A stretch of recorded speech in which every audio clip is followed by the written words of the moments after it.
Posséder une voiture va devenir un luxe. On ne fait que poser la question, mais on la pose quand même. Voilà, et alors on la pose à Flavien Neuvy. Vous êtes économiste et directeur de l'Observatoire 7LM. Bonsoir Flavien Neuvy. Bonsoir Flavien. Alors vous venez de publier une étude très intéressante qui s'appelle La voiture quoi qu'il en coûte.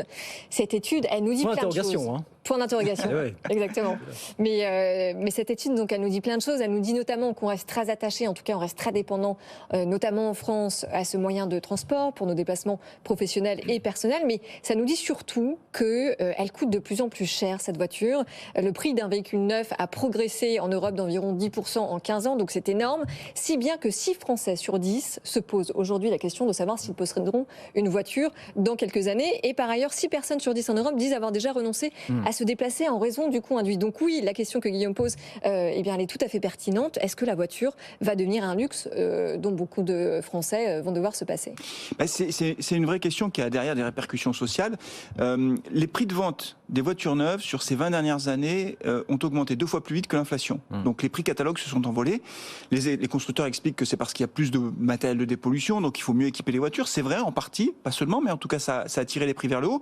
Et jusqu'à présent, les automobilistes français, mais aussi dans le monde, puisque l'étude elle est sur 18 pays, ont réussi à pouvoir suivre cette hausse des prix. Mais simplement, là, le sentiment que l'on a, c'est qu'on est à un point de rupture.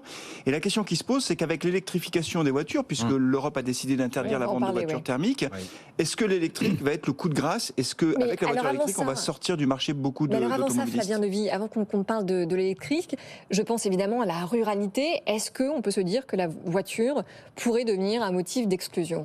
Oui, parce que il y a 2 France en réalité sur le plan de la mobilité. Il y a la France des grandes métropoles, dans lesquelles il y a du transport en commun, du métro, du tram, des vélos en libre service. Et puis il y a la France périurbaine et rurale. 40% de la population française vit dans des villes de moins de 20 000 habitants, qui sont forcément moins bien desservies en transport en commun.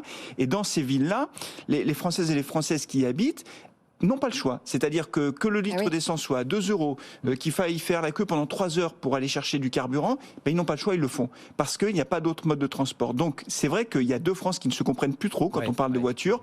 Et cette France qui utilise sa voiture tous les jours, elle est particulièrement inquiète quand elle voit sa facture augmenter. La vraie question, c'est jusqu'à quel point, dans quelle mesure on arbitre entre avoir une voiture et toutes les dépenses parallèles, se nourrir, se chauffer, se vêtir, enfin voilà.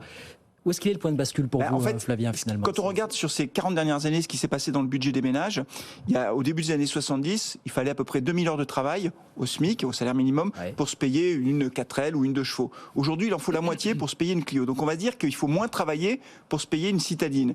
La seule chose, c'est qu'entre-temps, nos modes de vie ont beaucoup évolué. Et on dépense beaucoup plus d'argent pour le logement, beaucoup plus d'argent pour se chauffer. On a des téléphones portables, on a des abonnements à des chaînes de streaming, etc.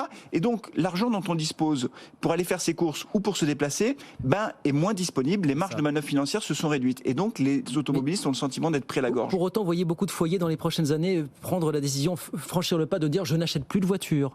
Mais c'est déjà le cas aujourd'hui, en fait. Mais c'est déjà le cas aujourd'hui, mais vous voyez le phénomène s'accenter de voitures neuves, bien sûr. En fait, en 2022, donc le marché est très difficile puisqu'il y a une pénurie de composants, mais globalement, on va vendre 600 000 voitures à particuliers. Il y a 30 millions de ménages. Ça veut dire que cette année, il n'y a que 2% des ménages qui achèteront un véhicule neuf. C'est ridicule. Les Français n'achètent plus de voitures neuves. Ils se tournent massivement vers le marché de l'occasion. 5,5 millions de voitures vendues.